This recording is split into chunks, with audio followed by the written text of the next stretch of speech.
प्रणाम गुरुदेव। शैलेंद्र सिंह।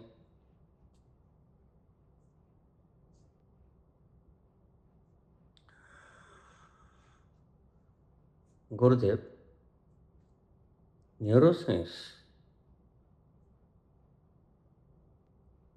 और आध्यात्मिकता में क्या अंतर है?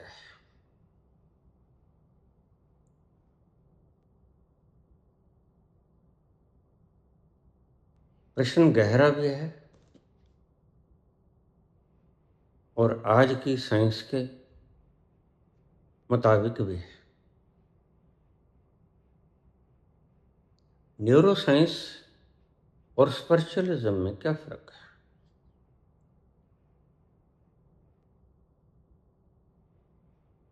न्यूरोसाइंस ब्रेन में होने वाली तरंगों को मापता है। फिर समझो, न्यूरोसाइंस ब्रेन में होने वाली वेव्स को मापता है, तरंगों को मापता है, हलचल को मापता है, मेजरमेंट।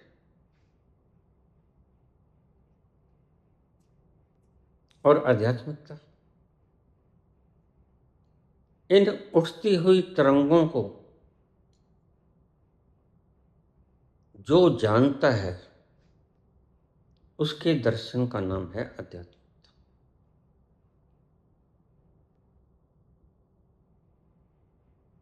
जैसे हमारी अंगुली में चोट लग गई, बड़ा दर्द कर रही है। यह दर्द क्यों हुआ? क्योंकि नर्व्स ने संकेत पहुंचाया ब्रेन तक। साइंस तो यही कहेगी, लेकिन आध्यात्मिकता कहेगा कि ब्रेन तक तो पहुंचा, नर्व्स के द्वारा पहुंचा, लेकिन यह किसे पता चला कि अंगुली में दर्द है? वो कौन? यहीं आकर बहुत से नीम हकीम खतराए जान तुम्हें उलझा देते हैं।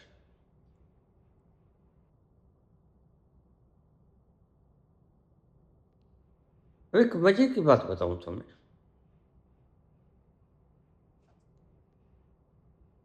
ओशो जो कह के गए काम वासना के बारे में,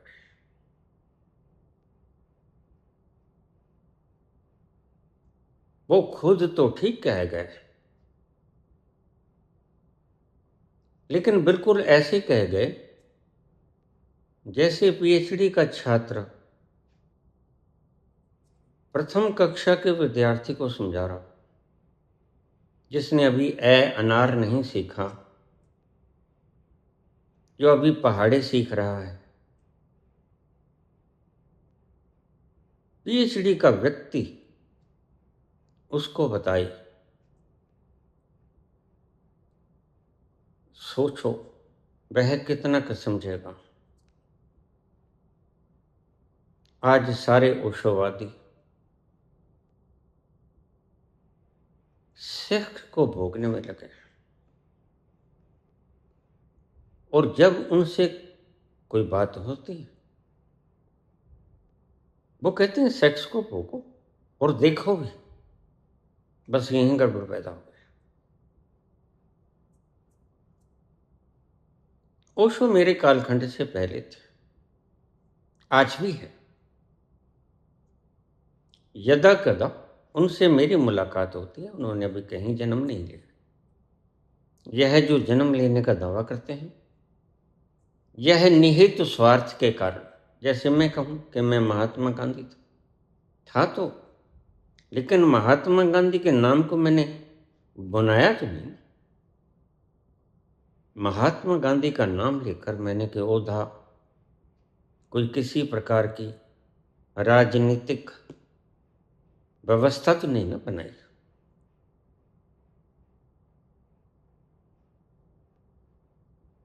लेकिन ओशो जो बात कह के गए, वो अपने दर्शन के हिसाब से कह के गए, गलती कर बैठे। और यह गलती तुम मत करना, मैं तुम्हें पहले भी कह चुका। मेरे बोले गए शब्द तो मत दोहरा देना, वो तोता रटन होगा। मैं बोलूंगा अनुभव से,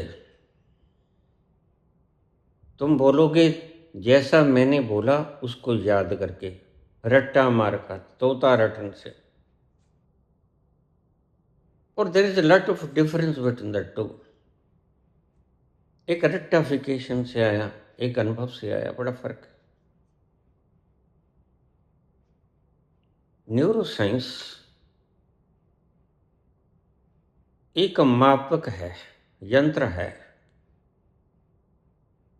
दिमाग में जो हलचल हुई।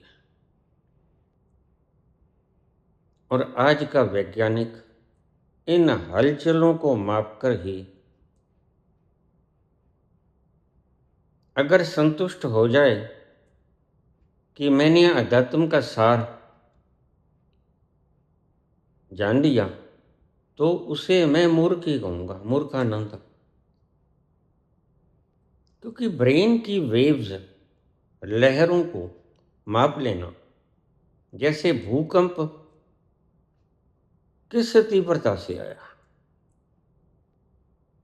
उसका स्केल क्या था, 4 था, 6 था, 8 था, 7 था, रेक्टर स्केल क्या था उसका।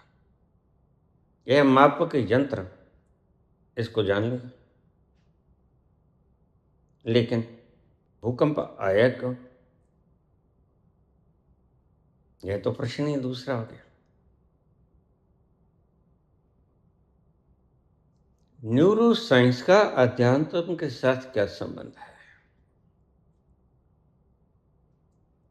असल में भाषा के शूद्र होने की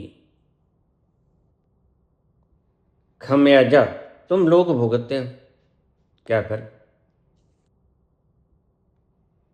वह इतना विराट नहीं आता लैंग्वेज में, खनाजा तुम लोग भुगतते हो।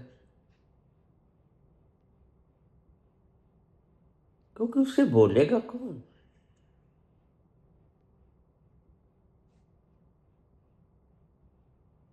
जब वह बोलने में आता ही नहीं। मैंने कितनी बार आपसे कहा, मेरे पास शास्त्रार्थ करने के लिए बड़े बड़े विद्वान पंडित आ जाते हैं, मैं हाथ जोड़ लेता हूं और जाते हुए मेरे पांव छू के जाते हैं कि अच्छा हुआ आपने एक भ्रम निकाल दिया। He is beyond measurements. और हमारे पास जितने शास्त्र हैं वो सिर्फ मेजरमेंट्स हैं, मापक यंत्र हैं वो। जब शब्दों में आ ही नहीं सकता तो शंकराचार्य को मैं मूर्ख कहूंगा तो इसमें क्या आपत्ति हो सकती है? तुम कहोगे किसी और ने तो नहीं कहा, तुमको ज्यादा सियाने हो। बिल्कुल, बिला शक।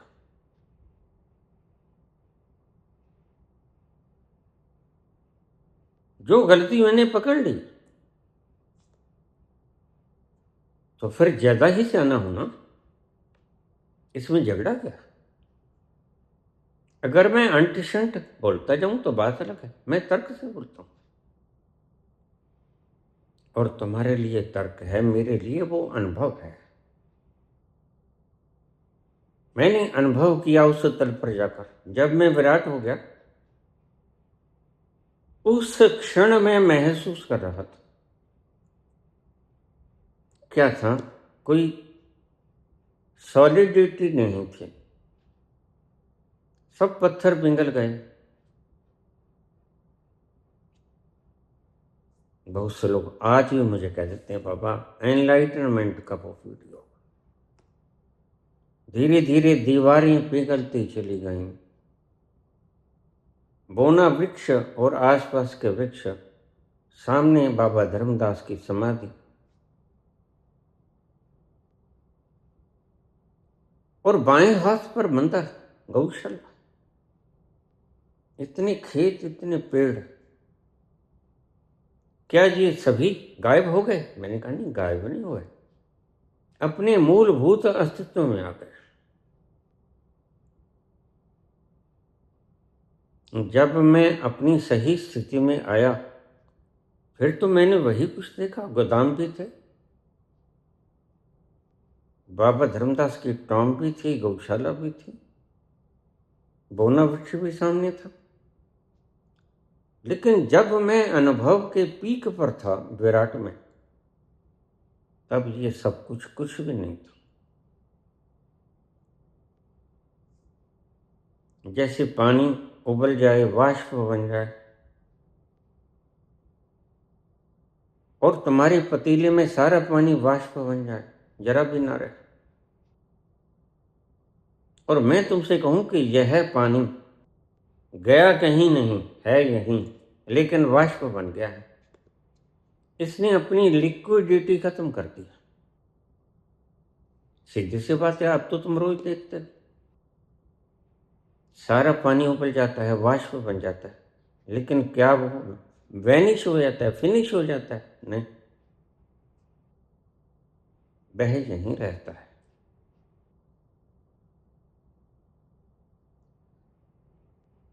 जब मैंने देखा सब कुछ पारदर्शी हो गया, ऑल वाज ट्रांसपेरेंट देयर,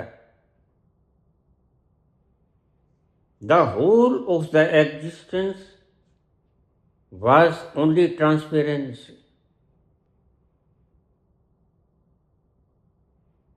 श्वेत कर्ण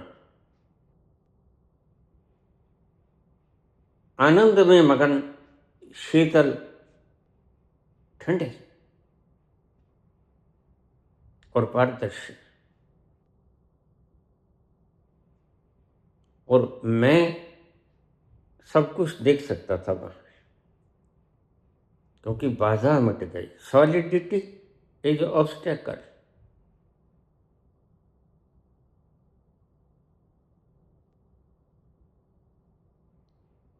यह आपका पत्थर, यह एक बाधा है।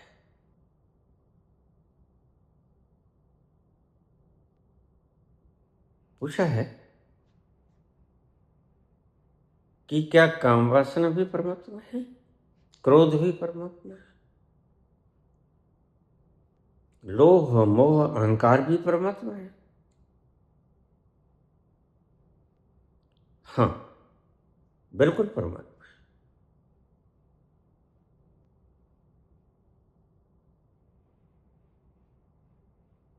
तुम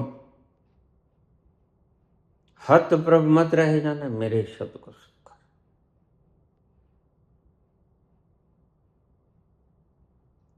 अगर काम वासना परमात्मा नहीं है, तो कृष्ण अवतार पुरुष होने के बाद भी बच्चे क्यों पैदा करते हैं?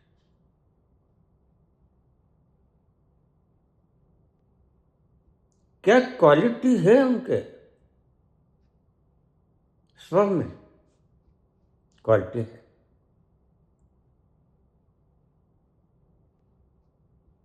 कृष्ण का यदुवंश अगर सत्य में बचा,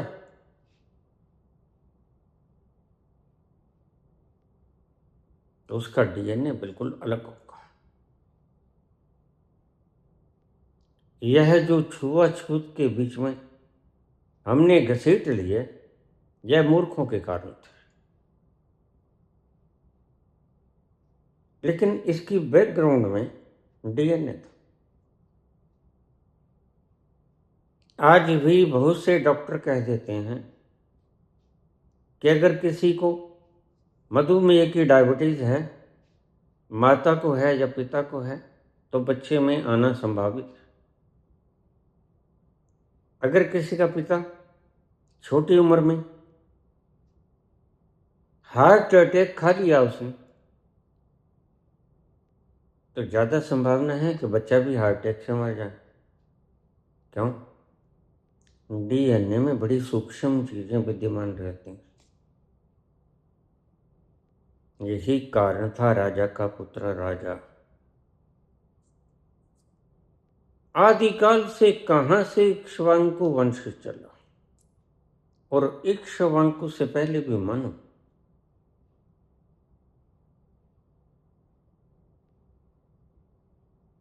इक्ष्वाकु से चला हुआ सारा डीएन आज सनातन तक पहुंच गया।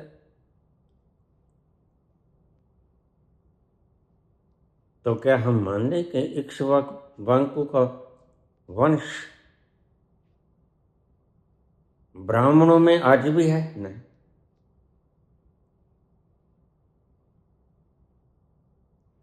जो कृष्ण कहते हैं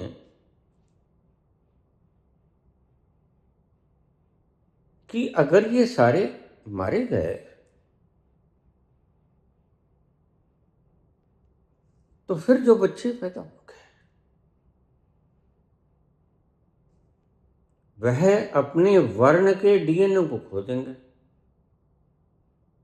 अब यह वर्ण का डीएनए ये बेसिक कार्य है। जैसे छोटे से बीज को देखकर तुम नहीं कह सकते कि इसके भीतर ब्लूप्रिंट क्या है, ऐसे ही डीएनए के भीतर यह सारा कुछ फीड है। वह बनाने वाला अति सूक्ष्म है, अति सूक्ष्म, जितना तुम सोच भी नहीं सकते। हम प्रश्न पर फिर आ जाए।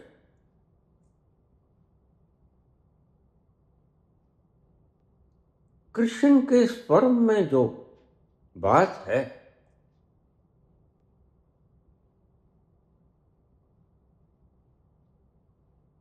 वह दुर्योधन के स्पर्म में थोड़ी होगा। दुर्योधन का स्पर्म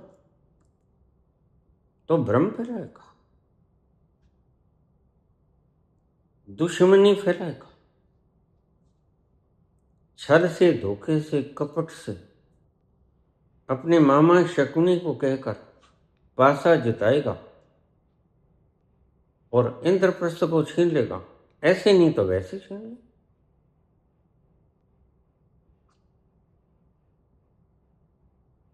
यही तो आज हो रहा है। अगर कोई वोट नहीं डालता तो चुनाव आयोग को खरीद लो, या चुनाव जिससे होते हैं उन मशीनों को खरीद लो। हमने है तो बनाई।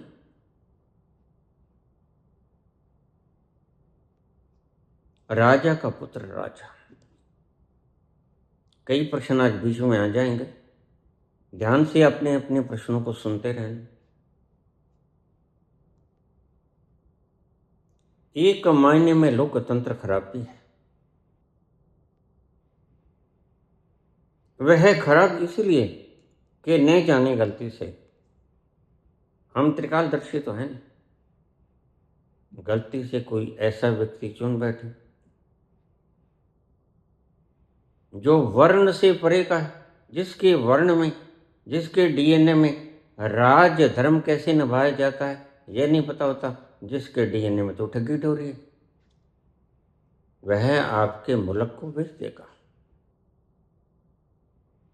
राजा का बेटा राजा। और सबसे बड़ी चीज, ये बड़े गहरे प्रश्न हैं, कभी पूछ लेना, बताऊंगा। सबसे बड़ा बेटा ही क्यों?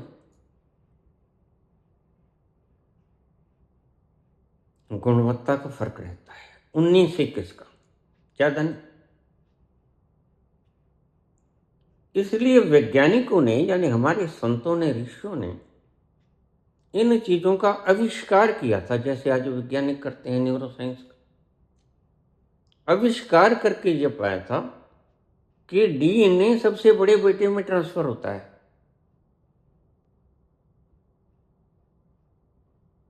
99%। 100% तो वह आप ही होगा ना, बाप। दशरथ के गुण राम में नहीं आए, एक गुण कम रह जाएगा 99, और राम के गुण लव और कुश में नहीं आएगा। लेकिन जो राम में गुण आ गए वो लक्ष्मण में नहीं आएंगे, भरत में थोड़े से कम आएंगे, शत्रुघ्न में थोड़े से कम आएंगे। यह डीएनए का परसेंटेज है रेशो। तो राजा का पुत्र राजा क्यों? क्या है यह कोई षड्यंत्र था? नहीं, यह बड़ी वैज्ञानिक प्रथा थी। लेकिन आज इसको मत दोहराने लग जाना। आज कोई भी व्यक्ति किसी भी डीएनए को लेके कह दे कि मैं तो सेंकोल उठाऊंगा, गलत हो जाएगा काम। यह बिल्कुल वैसे जैसे कोई राक्षस वृत्ति का व्यक्ति कह दे कि मैं राज करूंगा। राज तो हिरण्यकश्यप भी करते हैं। हिरण्यकश्यप अपने बेटे तक को नहीं बख्शते। ऐसा भी डीएनए होता है। और एक दशरथ है कि वो अपने पुत्र को त्याग नहीं सकते, यह भी डीएनए है। हिरण्यकश्यप अपने बेटे को यह मनवाने पर सारी जिंदगी लगा रहा कि तुम नारायण का जाप मत करो, तुम हिरण्यकश्यप का जाप करो। लेकिन प्रहलाद ने कोई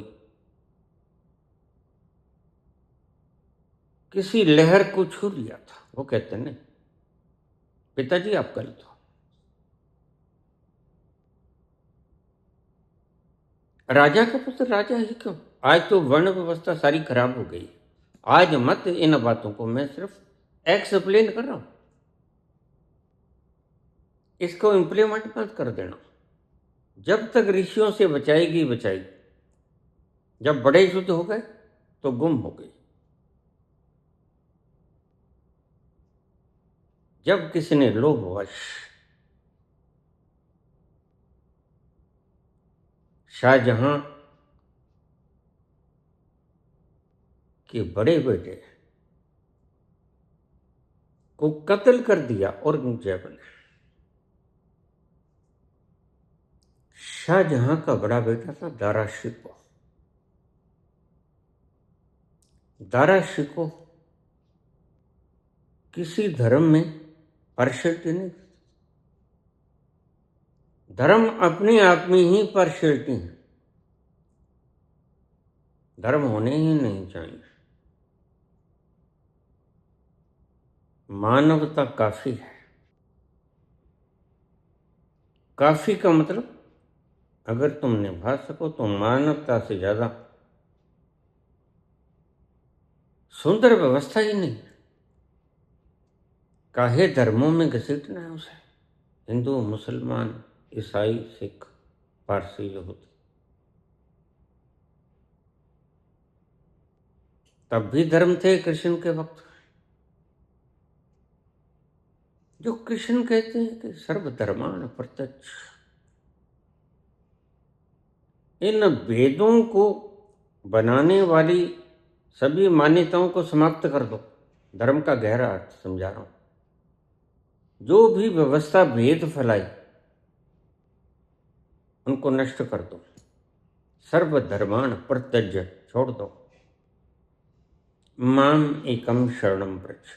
हालांकि यह श्लोक परमात्मा तक जाने का श्लोक है। ना हिंदू रहो, ना मुसलमान, ना सिख, ना ईसाई, मानव ही काफी है। परमात्मा ने अपूर्ण नहीं बनाया, परमात्मा ने पूर्ण बना के भेजा तुम्हें। अगर तुम्हें मुसलमान बनाना होता तो खतना करके भेजता। अगर तुम्हें सिख बनाना होता तो भीतर से 4-4 फुट के केस आते।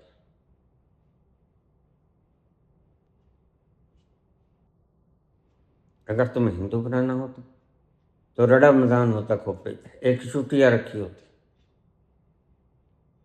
उसने तुम्हें मानव ही बनाया, श्रेष्ठतम कृत्य। तो क्यों तुम मानवता के पीछे पड़े? मानव को मानव ही रहने दो। तो दारा शिकोह के भीतर समभाव था। और समभाव वाला व्यक्ति ना हिंदू होता है, ना मुसलमान, ना सिख, ना ईसाई, ना यहूदी, ना पारसी, वह सम होता है। और ध्यान रखना, वह ना गरीब होता है ना अमीर होता है। ऐसा नहीं कि अगर किसी ऐसे व्यक्ति का राज आ जाए तो वह व्यक्ति किसी को इतना अमीर नहीं बनाएगा कि उसके संदूक भरे रहें और कोई गरीब भूखा मर जाए। ऐसा नहीं होता। राम राज का क्या मतलब है? बहुत गहरा मतलब देखोगे तो समानता ही राम राज।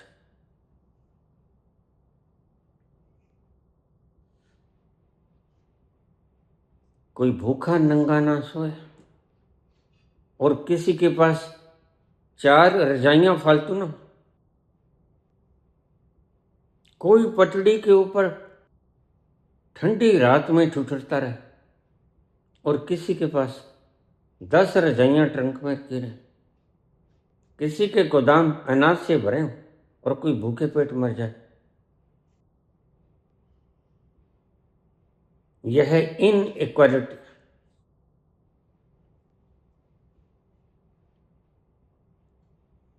शाहजहां का बड़ा पुत्र लारा शिकोह, वह किसी भी धर्म से लगाव नहीं था उसका, वह इंसान था। और तुम्हें भी मैं कहूंगा मात्र इंसान हो जाओ, बाकी तुम जो भी बन जाओगे वो तुम्हारी थोपना ही होगी। जिस दिन तुम इंसान बन जाओगे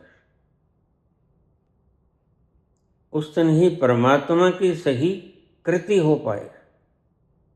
जो परमात्मा ने बनाया तुम वही हो गए। ये जो तुम बाद में पूछे लगा लेते हो, हिंदू की, मुसलमान की, सिख की, ईसाई की, यहूदी की, पारसी, ये पूछे तुम्हें बिगाड़ देते। इन इक्वालिटी क्या करोगे? छोटा सा जीवन है।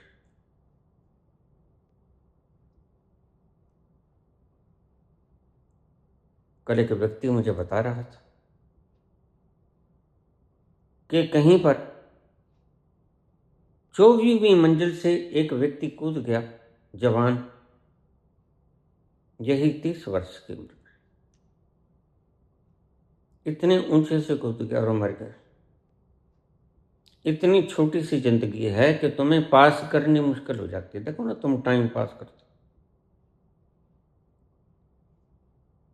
टाइम पास करने के लिए कभी मूवी देखते हो और नहीं तो लूडो खेल लेते हो, शतरंज खेल लेते हो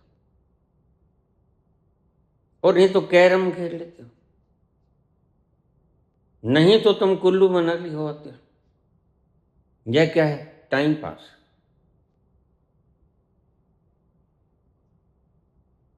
जिसने भीतर जाने का रस नहीं चखा, डिठे सब था नहीं तो दजे है आ, उसको बाहर का कोई नजारा आकर्षित नहीं करता।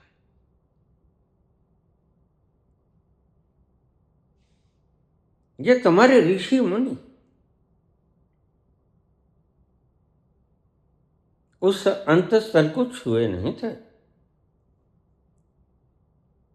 जो मेनका और रंभा पर आकर्षित हो जाते थे।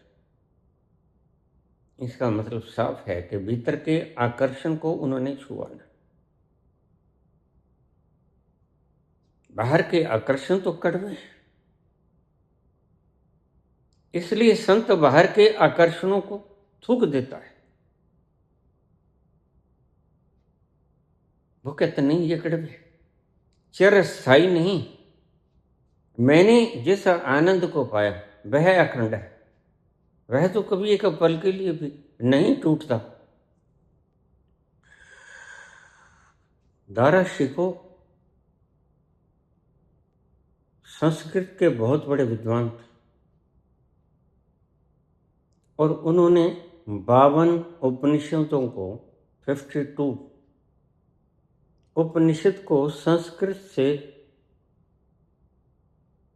फारसी के अंदर कन्वर्ट किया था खुद। दारा शिकोह इतने शानदार विद्वान थे, राजगद्दी के हकदार भी वही थे।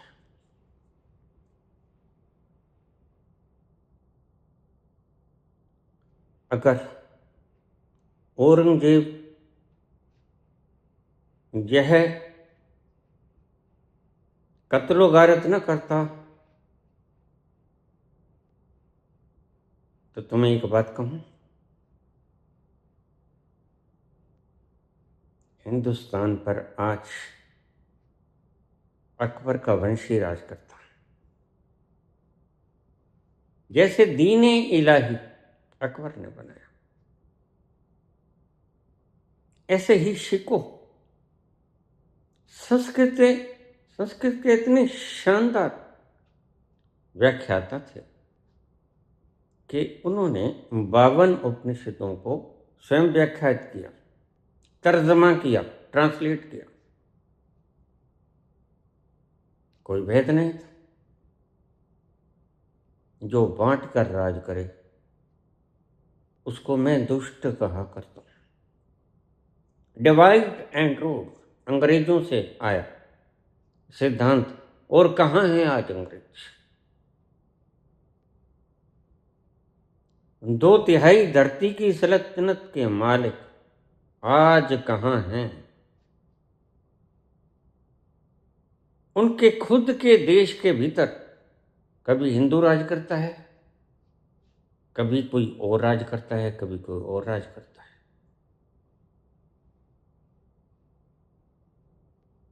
Divide and rule. राजा होना चाहिए जिसकी अपनी मान्यताएं कुछ नहीं। ना हिंदू बनेगा न मुसलमान बनेगा, इंसान की औलाद है, इंसान बनेगा। ना हिंदू बनेगा न मुसलमान बनेगा, इंसान की औलाद है, इंसान बनेगा। ये शेर का बच्चा शेर होता है, इंसान का बच्चा इंसान होता है। वह डीएनए आ जाता है उसमें। तो पूछा था, यह जो जाति पाति के भेद बनाए, यह वंशावली से आते थे। और आज हम गुण मिलान करते हैं, हमें पता ही नहीं। अभी विज्ञान कभी शायद खोजे तो खोजे जो ऋषियों ने हजारों साल पहले खोज लिया था। और जिस दिन विज्ञान खोजेगा उस दिन अपने आप को सुपर माइंड कहेगा, जो कि हमारे ऋषियों ने खोज कर इंप्लीमेंट भी कर दिया। आज विकृत कर लिया कुछ लोगों ने, यह बात अलग है। अगर दारा शिकोह होते तो आज दारा शिकोह के वंशज राज कर रहे होते। वह बड़ा शानदार डीएनए था।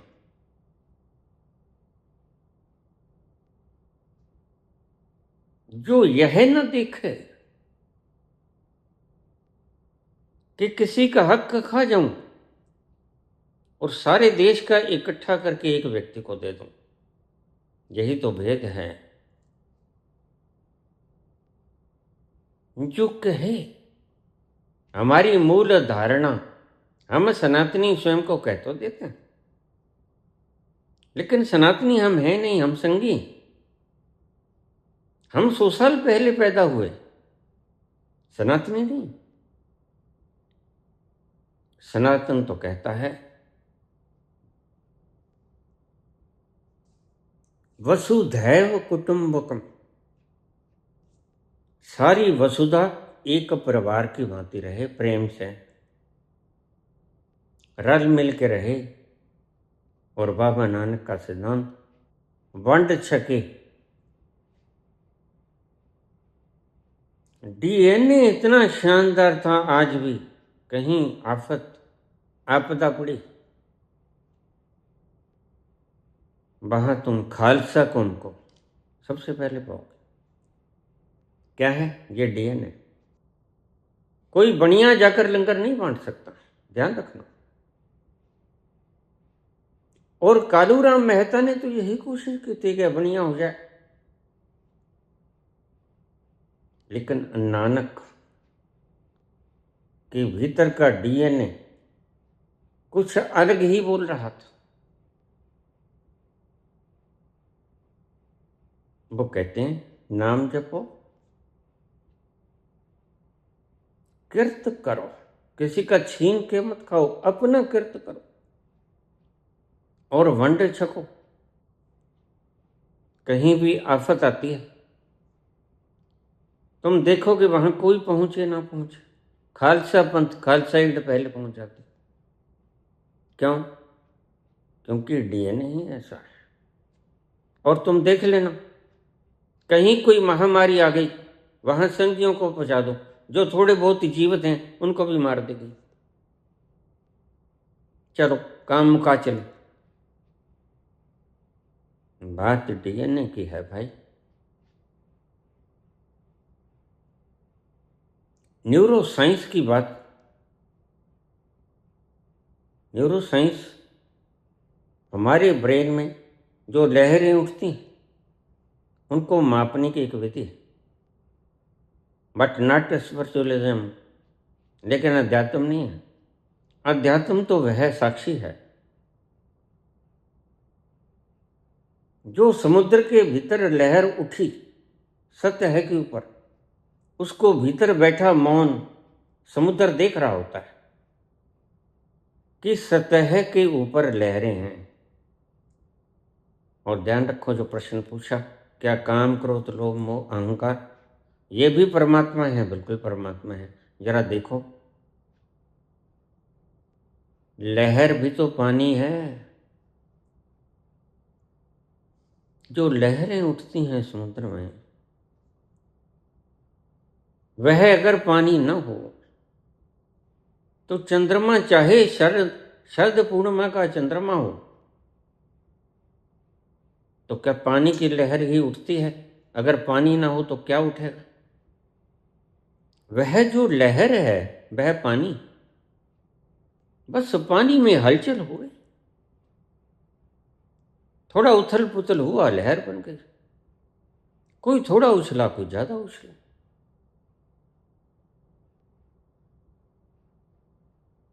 लेकिन लहर भी पानी है।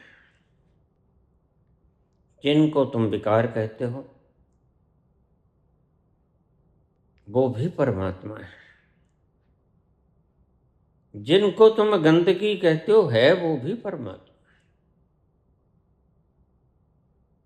कोई दिन में 3 बार नहाना त्रिकाल संध्या का नियम नहीं होता।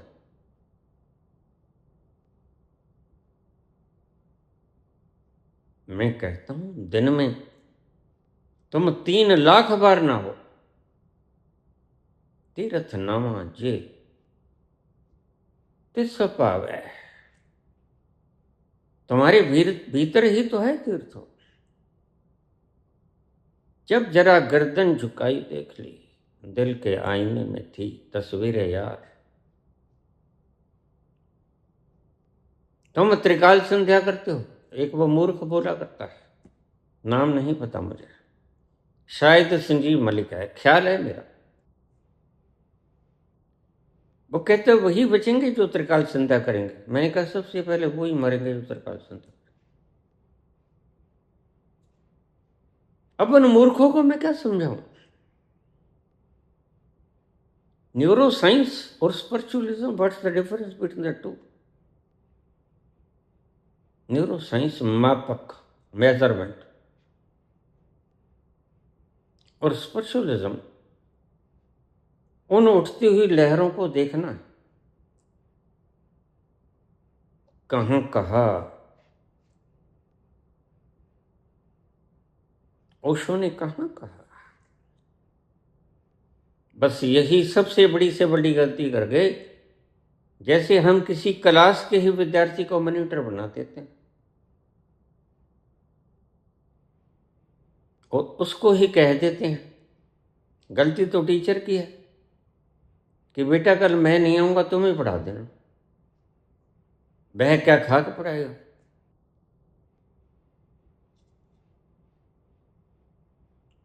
अगर विद्यार्थी विद्यार्थी को पढ़ा देता तो टीचर किस लिए होते हैं।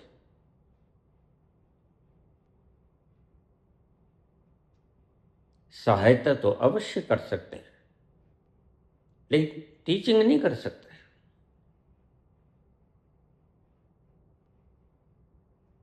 न्यूरो साइंस ब्रेन में उठती हुई, मस्तिष्क में उठती हुई तरंगों को मापता है।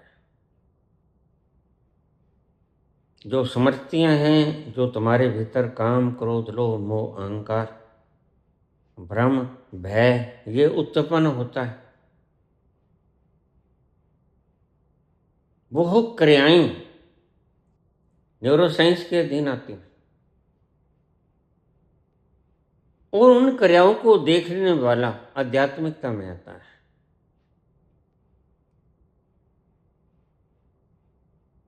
मेरे पास बहुत से ओशो के विद्यार्थी आ जाते हैं। मैं कहता हूं ओशो ने बड़ी से बड़ी गलती यही की, अपने ही शिष्यों से बोले कि जब मैं न रहूं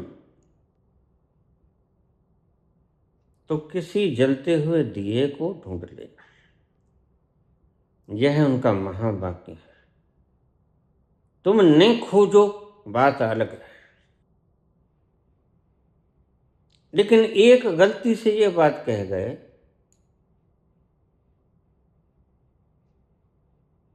कि काम वासना का मजा तो लेना, लेकिन साक्षी भी रहना। उनका यह फार्मूला काम ना आया और वो जानते हैं। देखो, बोलने का लहजा मैग्नेटिक है, इससे सत्य नहीं बदला करता। तुम झूठ को भी उसी मैग्नेटिक लहजे में बोल सकते हो। ये जो ठग लोग होते हैं, नटवर लाल जैसे, ये मैग्नेटिक इन्फ्लुएंसर होते हैं। इसलिए तो ताजमहल को बेचे जाते हैं। देखिए कितने कमाल का बंदा रहा होगा नटवर लाल, जो ताजमहल को ही बेच गया और एक बार में 3-3 बार बेच गया।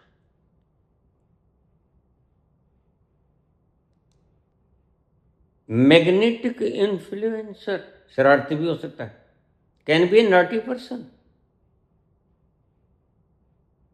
लेकिन सिर्फ बुलारा अच्छा है इसका मतलब ये नहीं कि वह समझदार भी है, बेवकूफ भी हो सकता है। ओशो यहाँ गलती खा गए। मैं एक क्लास में मॉनिटर था।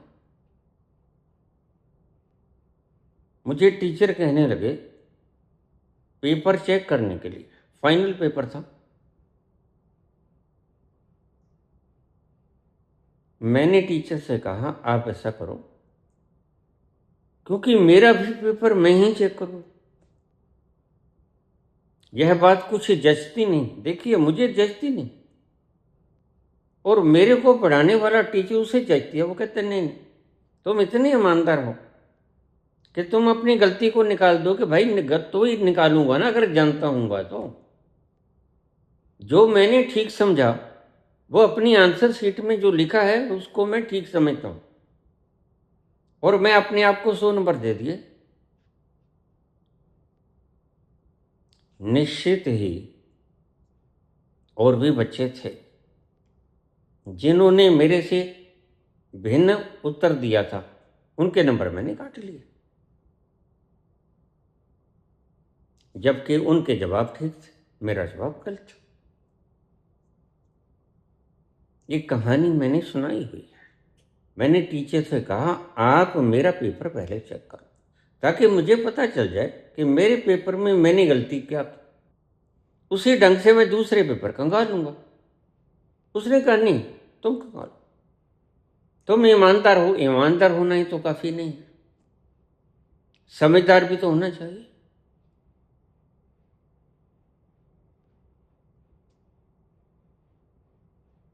मैंने अपने आप को 100 नंबर दे दिए, दूसरों के 90, 95, 98। छात्रों ने झगड़ा किया, सारे पेपर टीचर ने ले लिए, रीचेकिंग की, मेरे नंबर कम निकल रहे हैं। उस टीचर ने मुझे बहुत पीटा, ठुड्डों से पीटा। पाँव में चमड़े के बूट थे। ये तो मेरा शरीर बड़ा बलिष्ठ था, मेहनत बचपन में बहुत की मैंने, और इसके लिए मैं अपने पिता का शुक्रगुजार हूँ कि उसने इतनी छोटी उम्र में, मजबूरी थी, मेरे बड़े भाई बलूरसी से ग्रस्त थे, एक डॉक्टरी पढ़ रहा था, एक डी फार्मा कर रहा था, एक मैनेजर था, कुल ले दे के मैं ही बचा था। यहाँ से भी दूध लेके आना, यहाँ पास में कर्मगढ़ सरदारगढ़ है, वहाँ से भी दूध लेके आना, फिर सारे शहर में सप्लाई करना, क्योंकि ईमानदार व्यक्ति से सौदा लेकर सभी राजी, कोई बेईमानी नहीं, कोई जोड़ घटाव में बेईमानी नहीं।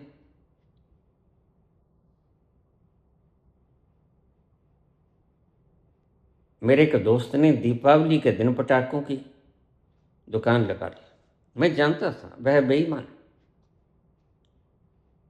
तो मैं बच्चों को कुछ चीज दिलाने आया था, सर्दी का मौसम शुरू सा हो जाता है दिवाली के आसपास, तो मैंने कहा चलो यहाँ पटाखे यहीं से ले लेते हैं। तो उसने रेट तो ठीक लगाए, लेकिन मुझे पता था ये डंडी मारेगा,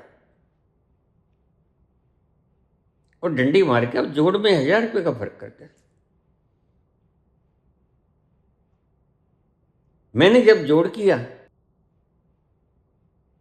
जानता तो था वो कि मैंने 1000 की डंडी मार ली। मैंने कहा ये जोड़ में फिर चेक करो इसे। हालांकि कंप्यूटर से चेक किया था, कैलकुलेटर से उसने।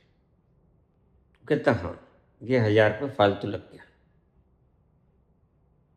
एक इस तरह की जोड़ घटाव भी होती है, एक उस तरह की जोड़ घटाव भी होती है।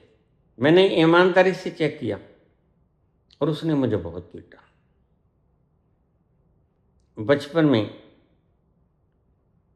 21 किलो का ड्राम सिर पर और 10 किलो की बाल्टी हाथ, 31 किलो वजन लेकर मैं गुरदास मान के घर से निकलता, और उनके पिताजी मुझे कहते, दादाजी कपूर सिंह जी, अरे बेटा तू इतनी मेहनत मत किया कर। मैंने कहा दादा मजबूरी है। चल तू ऐसा कर, मैं बाल्टी पकड़ लेता हूं, वहां तक तो तुझे छोड़ा, फिर आगे तू ले जा। ऐसे भी इंसान होते हैं। वह बाल्टी पकड़ के साथ जाता, लाइनों तक मुझे छोड़ के आता, लाइनों से आगे फिर मैं चला जाता। नस्ल का प्रभाव होता है। गुरदास मान और गुरपंथ, ये नस्लों की ही करामत है। इतनी ईमानदारी नस्लों से ही आती है, डीएनए से ही आती है। तो यह एक बड़ी सूक्ष्म गणितज्ञ व्यवस्था थी जो हमारे ऋषियों ने ईजाद की। मैं क्यों थोड़ा सा ज्यादा बोल रहा हूं, क्योंकि जरूरी है, इसके ऊपर बोला नहीं किसी। राजा का बेटा राजा, अच्छा हो गया कि हमारे राजा ने पुत्र उत्पन्न नहीं किया, नहीं तो वह इंग्लैंड बेच के खा जाता। जैसे पोर्ट बेच दिए, जैसे एयरपोर्ट बेच दिया, जैसे नवरत्नों में से बेच दिया, कुछ बेच दिया, कुछ खा गया, हिसाब किताब हमें देना नहीं। ऐसा नहीं भाई, यहाँ तो राम की तरह हिसाब किताब चलता है। राम के ऊपर दोष लगा है धोबी ने कि मैं राम नहीं। जो सीता के घर, जो सीता 13 महीने रावण के घर रह के आई, उसको अडॉप्ट कर लूंगा, रानी बना लूंगा। एक नागरिक ने सवाल उठाया था,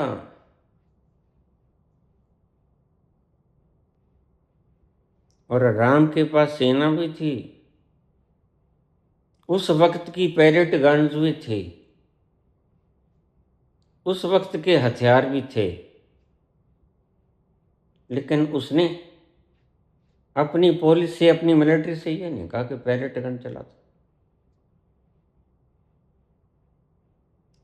उसने धोबी से ये नहीं कहा कि तुम क्षमा मांग लो। यहां तो क्रूरतम व्यक्ति की निशानी है। नाबालिग बच्ची 15 वर्ष की, जो अभी बच्ची मैच्योर भी नहीं, जिसको अगर कहा जाए कि वोट डाल, किसको डालेगी, तो वह शायद इसी राजा को वोट डाल दे, क्योंकि पता ही नहीं उससे सॉरी फील कराता है। और सॉरी भी सामूहिक मीडिया के आगे, और वह सारे प्रकट करता है कि देखो, मेरे से माफी मांग ली जिस बच्ची ने गाली निकाली मेरी माता को। अरे भाई, तेरी माता तो 100 साल की होके चली गई, काश माता जीवित होती तो माता माफ कर देती। कैसा दिमाग लेके आया है तू?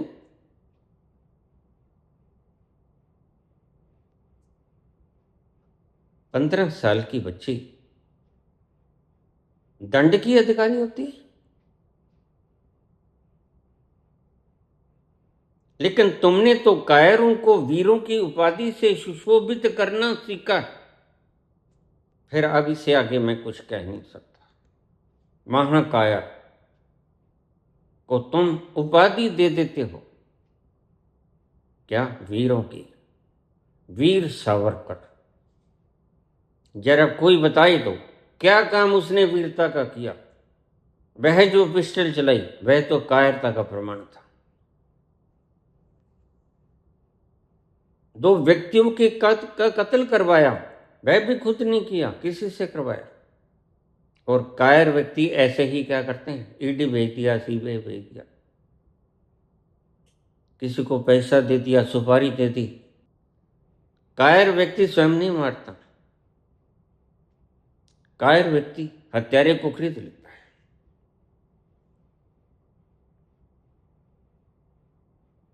रस्सी जल गई मगर बल न गया। सावरकर मर गया लेकिन उसका डीएनए नहीं गया। यही डीएनए की बात थी। न्यूरोसाइंस पे फिर आ जाए। न्यूरोसाइंस दिमाग में क्या हलचल होती है इसको मापने का एक तरीका है, और बिल्कुल अलग, कोई कोई इससे जुड़ाव नहीं है। सभी इन क्रियाओं का, हलचलों का होता हुआ जो देख रहा है हर वक्त, सोते जगते उठते बैठते, वह साक्षी है।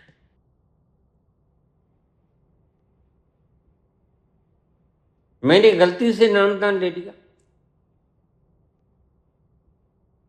कुछ महीने 2 महीने बाद मैंने चिट्ठी लिखी, गुरुजी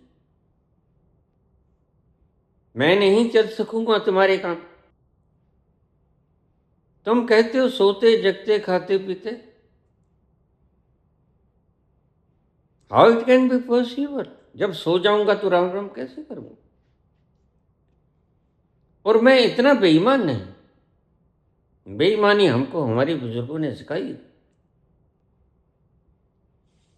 सब कुछ सीखा हमने, न सीखी होशियारी, सच है दुनिया वालों कि हम हैं अनाड़ी। सब सीख लिया हमने, लेकिन यह होशियारी नहीं सीखी। सहस सियाणपन लख होए ते एक न चले नाल, और यह होशियारी साथ में जाती भी। तो उसने बहुत पीटा मुझे, और इसी गम में वो मर गया। आखिरी दम तक वह मुझे पूछता, पुत्र ज्यादा तो नहीं लगी थी?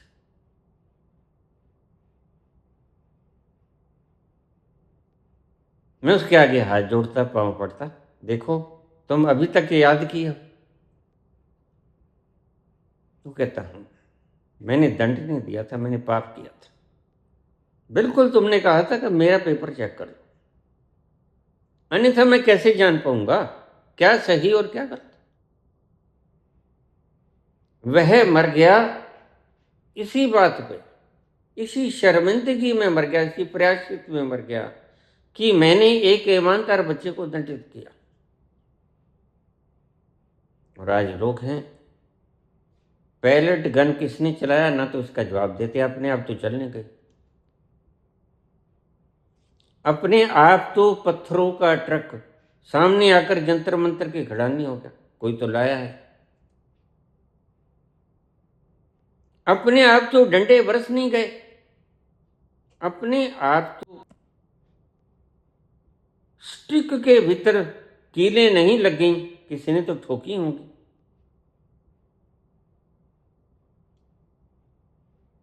राजा का स्वभाव अपने पुत्र के समान दयालु होना चाहिए, जैसे वह व्यवहार अपने बच्चे से करता है। लेकिन जिनके हों ही ना, उनको पीड़ा होगी कैसे?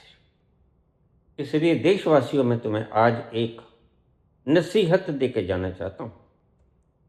इन रंड टुंड मुंड फुंड, चाहे योगी आदित्यनाथ है, यह कोई क्वालिफिकेशन नहीं, यह एक मूर्ता है जिसको पता ही नहीं बच्चों को कैसे पालना है। वह 146 करोड़ जनता, यह बच्चा है उसका, उसको कैसे पालेगा? तुम न्यूरो साइंस की बातों को छोड़ो, तुम मेरी ये बात सुनो कि जिसको पता ही नहीं अपने बच्चे से व्यवहार प्रेम पूर्वक करना पूर्वक कैसे करना है, वह 146 करोड़ बच्चों के साथ ऐसा ही व्यवहार कर देगा। वह ऑर्डर करेगा, भून दो, मिटा दो, जला दो, खाक कर दो, भस्म कर दो, यही सिखाया गया है। इसलिए मैं कहता हूं RSS should be band through out world. ऊपर कहीं तो है नहीं ये, सितारों पे तो। यह रोग सिर्फ हिंदुस्तान में ही लगा है या धीरे धीरे फैल रहा है। इसको क्विकली बैन करना चाहिए।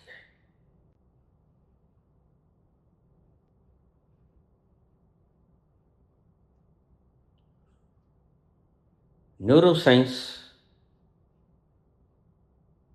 समुद्र के भीतर उठी हुई लहरें,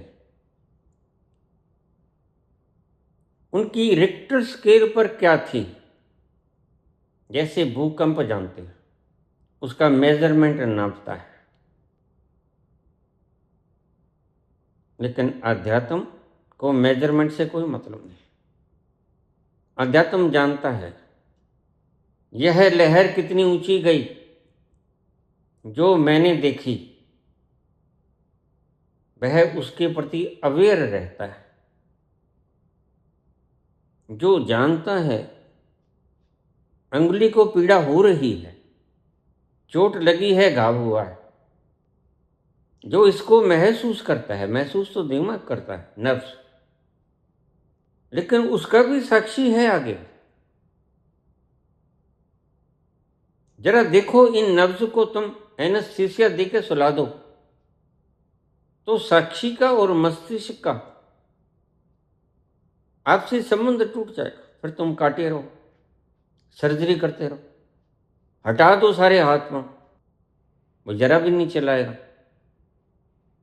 क्या हुआ, साक्षी से संबंध तोड़ दिया गया। मृत्यु में यही होता है। मृत्यु में वह चेतना नव से, मस्तिष्क से अपना संबंध तोड़ लेती है और दूसरे गर्भ में चली जाती है। फिर तुम उसको जलाओ, दफन करो, चीरो, मारो, कूटो, गिरजाघर में रखो, कोई फर्क नहीं पड़ेगा। यही परमात्मा ने जो विधि बनाई, चेतना इस घर को छोड़ गई तो चेतना का मस्तिष्क से संबंध टूट गया। वही तुम पीठ के अंदर इंजेक्शन लगा के एनेस्थीसिया दे देते हो तो आभास नहीं होता। डेथ परमानेंट एनेस्थीसिया है और तुम्हारा एनेस्थीसिया क्षणिक मौत है। इतना सा फर्क है। तुम कहते हो काम, क्रोध, लोभ, मोह, अहंकार, ये सारे विकार भी परमात्मा है। बिल्कुल परमात्मा है। अगर समुद्र में जल ना होगा तो तरंग उठेगी कैसे? ये जल ही तो तरंग बनता है। जल का टेढ़ा मेढ़ा होना, ऊपर चले जाना, नीचे आ जाना, यह सारी उथल पुथल ही तो होती है पूर्णमासी के दिन। इसी को तो ज्वार भाटा कहते हैं।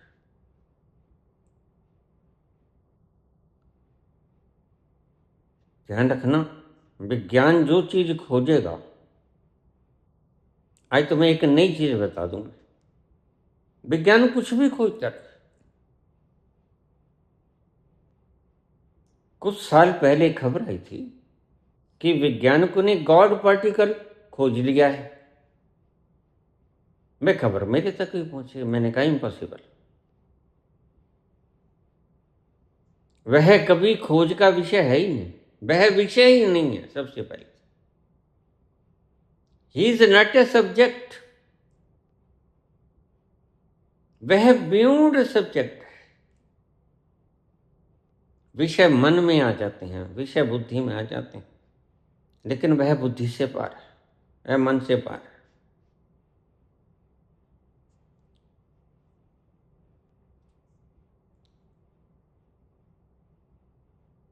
दारा शिको की बात कर रहा था। उसने उपनिषदों के 52 उपनिषदों के संस्कृत का बड़ा तगड़ा विद्वान था। उसने ट्रांसलेट किया फारसी में। अरबी भी जानता था। अगर औरंगजेब ने, कुछ लोग राज करने की नीयत से आते हैं, कुछ लोग राज करने के अधिकारी होते हैं। दारा सिकोह अधिकारी थे और औरंगजेब इच्छुक था। औरंगजेब इच्छुक था। इच्छा का मतलब ही विकार होता है। दारा सिकोह की कोई इच्छा नहीं थी कि मैं राजगद्दी पर बैठूं। दावेदार नहीं था वो, हकदार था।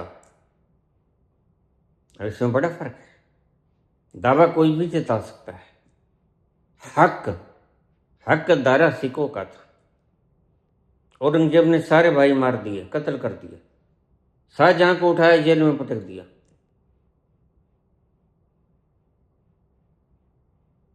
अपनी बहन को उठाए, जेल में पटक दिया। यह क्या है? क्या है?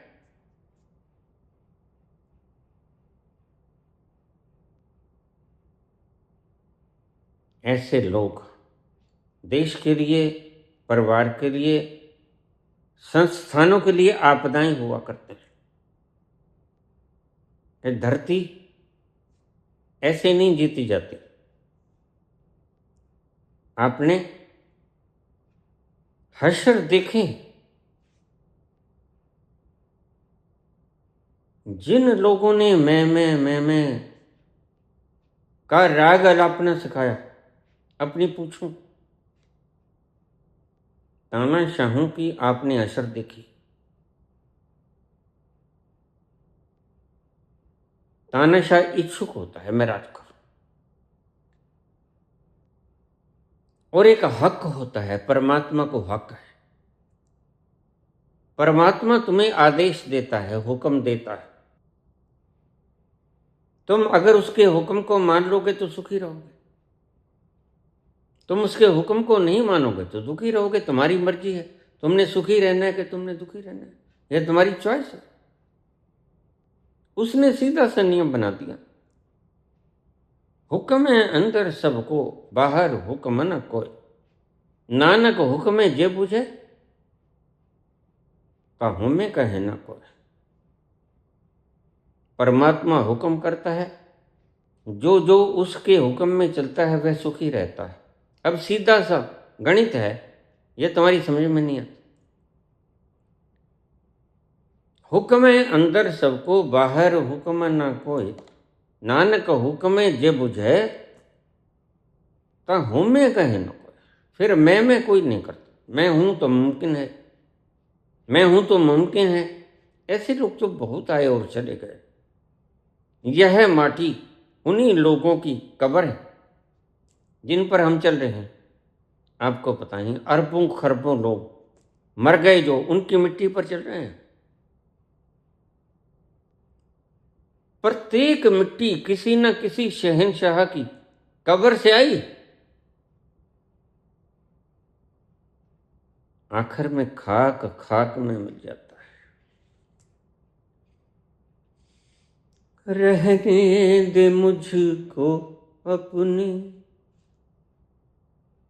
चरणों की खाक बन कर, रहने दे मुझको अपने चरणों की खाक बन कर। गर ये न हो सके तो मुझे खाक में मिला दे, वो दिल कहाँ से लाऊं, तेरी याद जो भुला। मुझे याद आने वाले कोई रास्ता बता दे, वो दिल कहाँ से लाऊं, तेरी याद जो भुला।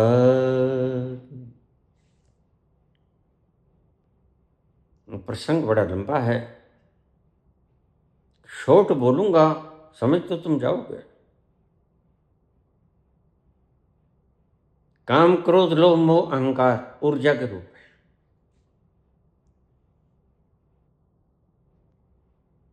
ऊर्जा की आकार बदला जा सकता है। जैसे पानी भाप में तब्दील हो गया या पानी बर्फ में तब्दील हो गया, है ऊर्जा का, मैटर का रूप। तो अब फर्क क्या है जिसको मैं आपको समझाना चाहता हूं।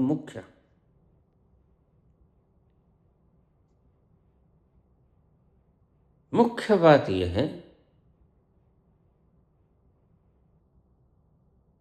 कि ओशो कहते हैं कि तुम साक्षी बने रहो संभोग के दौरान। Can it be possible? क्योंकि काम वासना इतने घोर अंधकार में आती है कि उस अंधकार में कुछ दिखाई नहीं पड़ता।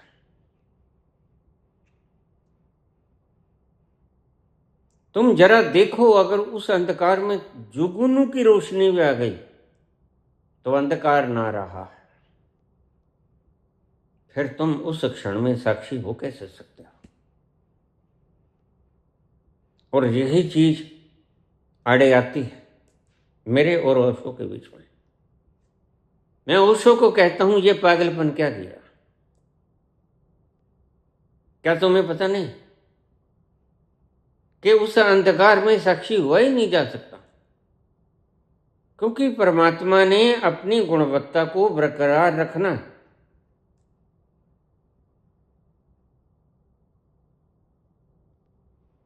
और वह सर्जनहारा ओशो की तरह मूर्ख नहीं। मैं सब मूर्ख क्यों कहा? क्योंकि परमात्मा ने ही बना दिया होता फिर तो काम के क्षणों में तुम इतने अंधकार में होते हो, वहां जुगनू जैसी रोशनाई भी नहीं होती।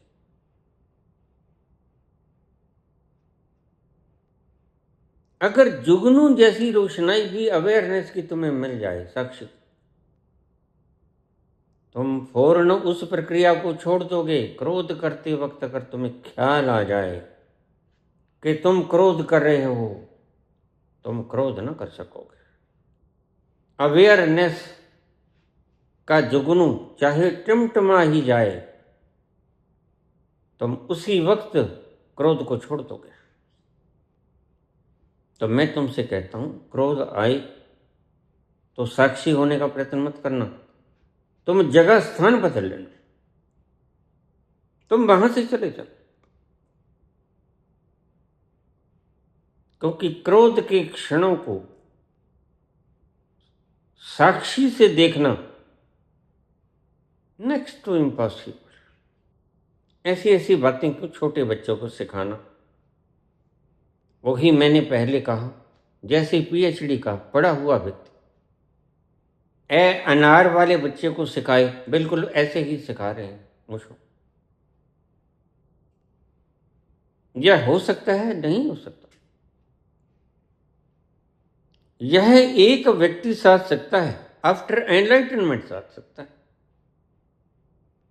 इसलिए कृष्ण एनलाइटनमेंट के बाद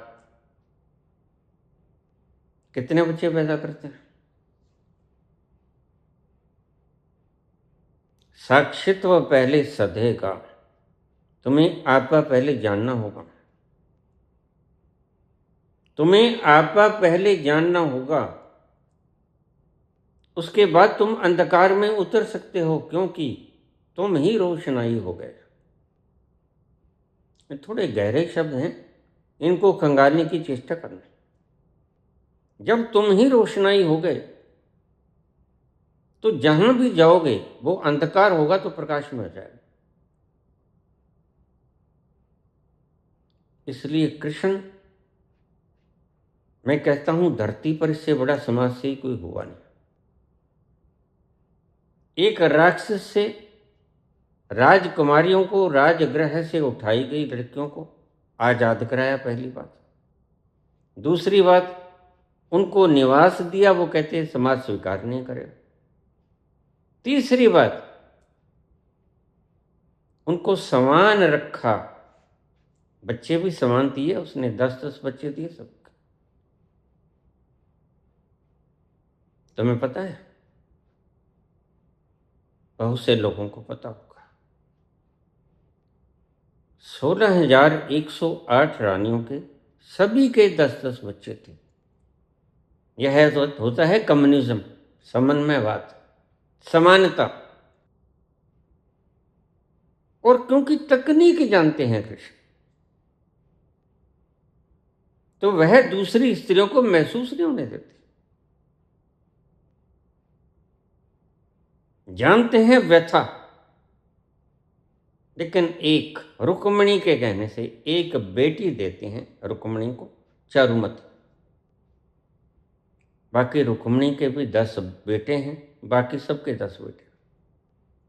जितनी राजकुमारियां भौमासुर से कैद में छुड़ाई, उनके भी 10 बच्चे। तुम इसको अन्यथा भी ले सकते हो, लेकिन तुम्हारा अन्यथा लेना तुम्हारी मूर्खता का प्रमाण है। कृष्ण जानते हैं कि यह एक क्रिया है, जैसे मैं बोल रहा हूं, आंख खोल रहा हूं, तुम मुझे देख रहे हो। ऐसे ही सारी इंद्रियों के अपने अपने कर्म होते हैं, वो अपनी इंद्रियों से कर्म लेते हैं। अंधेरा उनको घेर नहीं सकता। क्यों? तमसो मां ज्योतिर्गमय। यही तो ऋषियों ने मांगा परमात्मा से, मैं अंधकार से प्रकाश में चला जाऊं। तो कृष्ण स्वयं प्रकाश हो जाते हैं। सैपम स्वयं प्रकाश हो गए, प्रकाश में गए नहीं वो। ये शब्द थोड़े बारीक है समझना। कृष्ण प्रकाश में गए नहीं, स्वयं प्रकाश हो गए। तो फिर जो स्वयं प्रकाश हो गया, वह जहां जाएगा वहां का अंधकार मिटा देगा। उसको अपना प्रकाश साथ लेके जाने की जरूरत नहीं, वह प्रकाश ही हो गया। इसलिए वह अंधकार की गर्त में खो नहीं सकता। जितने प्रबुद्ध व्यक्ति हुए वह प्रकाशित हो गए। राम हो, कबीर हो, नानक हो, और सबने बच्चे पैदा किए और आफ्टर एनलाइटनमेंट पैदा किए। ये राम तो अवतार थे पहले से, पिछले ही जन्म में हो गए थे। कृष्ण मुझसे लोग पूछ लेते हैं, फिर आप कहते हो कि जो व्यक्ति काम वासना में उतरता है उसने उस अखंड आनंद का स्वाद नहीं चखा। बिल्कुल ठीक है, लेकिन मैं ये बोलता हूं मूर्खों के लिए, ये बोलता हूं अज्ञानियों के लिए। लेकिन जो खुद ही ज्ञान का स्वरूप हो गया, इस शब्द को फिर समझो, जो खुद ही ज्ञान का स्वरूप हो गया, उसको ज्ञान कहीं से लाना थोड़ी पड़ेगा। वह तो खुद ही ज्ञान का स्वरूप हो गया। इसलिए हमने परमात्मा के नामों में, अलंकारों में एक शब्द जोड़ा, omnipresent, omniscient, omnipresent, omnipotent, omniscient. वह सर्वज्ञ है, वह सब जानता है। उसको इसका अर्थ कुछ और करेंगे, मजबूरी है, क्या करें। बुद्ध भी इसका अर्थ कुछ और करेंगे। लेकिन मैं तुम्हें ऋषियों की सही खोज दर्शा रहा हूं। कोई कहे कि मुझे प्रकाश दे दो, दीपक दे दो, बुद्ध यही कहेंगे, अप दीपो भवा, अपने दीपक स्वयं बन जाओ। हाथ में दीपक रख लो, वह दीपक रोशनाई देगा, वैसे वैसे चलते रहो। लेकिन कृष्ण ये नहीं कहेंगे, ऋषि ये नहीं कहेगा। ऋषि कहेगा तुम ही ज्योति हो जाओ, अहम ब्रह्मस्म। तुम ब्रह्म को खोजो मत, तुम ब्रह्म ही हो जाओ, तुम ही ज्योति हो जाओ, तुम ही आलोकन हो जाओ, तुम ही रोशनाई हो जाओ। तुमने रोशनाई को हाथ में नहीं पकड़ना दिए की तरह। ये फर्क है, और फर्क बड़ा भयंकर है। कहाँ तो दीपक हाथ में लेकर मार्ग देखना, कहाँ स्वयं ही जहां जाए स्वयं ही प्रकाश रूप हो जाना। बड़ा फर्क है इसमें। पर अगर ओशो कहते हैं कि तुम उस वेला में जग जाओ, आज तक कोई धरती पे ऐसा मानव हुआ जो उस कालखंड में जग गया हो? तुम गलती में। ब्रह्मचर्य पहले सदता है। उस वेला में तो जाकर आलोकित व्यक्ति ही जग सकता है। अब इस फर्क को, बड़ा भारी फर्क है, समझ लेना। इसलिए मैं तुमसे कहता हूं, ओशो का अनुयायी कभी नहीं पहुंचेगा कार। उसने मान ही लिया है कि मैं साक्षी हो गया, और जिसने मान ही लिया है, यह मान्यता एक बोझ है। इस बोझ की तरह वह गलतियां करेगा, रोज करेगा। मेरे शहर में एक व्यक्ति शराब की बोतल रोज पीता था, देसी ठहरे, संतरा मार्का, और ओशो से संन्यास था, गले में माला, झूमता हुआ आता। मैं उससे बुलाता,